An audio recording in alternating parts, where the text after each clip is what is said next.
Tasina ku na momento que emocionada na mesora e biro de deputado a tomar contato conosco para ver se algo leuk para emocionar.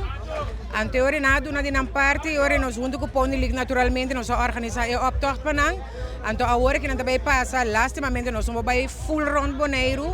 Nós temos visto que estava algo bastante riba mang planear. Anto tá é horário que tur é maior, não estava porco emocionar. Pues significa que nós saímos à tarde.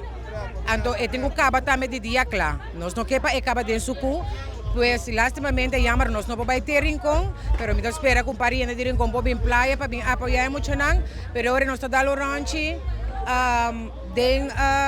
desde a praia mesmo, então, vim acabar bem aqui na. Essa aqui é de parte da organização e Federação de Beisebol e Softball Boneiro.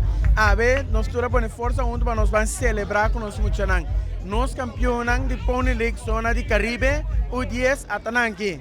Tanan também representar Caribe no campeonato mundial de Pony League de U10. A ver, nós estamos celebrar com nós apreciar Boneiro, vamos usar nosso coração tapanang. Agora na subvel com 27 mil gente na trás, para sobre nanta campeão aqui na Boneiro, nanta campeão aí fora também para o mundo. Nós segui puxa duro, nós trabalhamos em Lusiana, estou ganhando World Series. Nós só preparamos afiliamento, batimento com pichamento. Bom, muitas vezes eu treino, bate, depois quando é na casa, filha, condição, lá vai. Entendeu?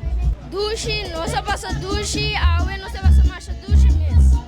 Então é duro, pero na escola tiki duro, não sei a castrin, que cosnei, deixa vai ver.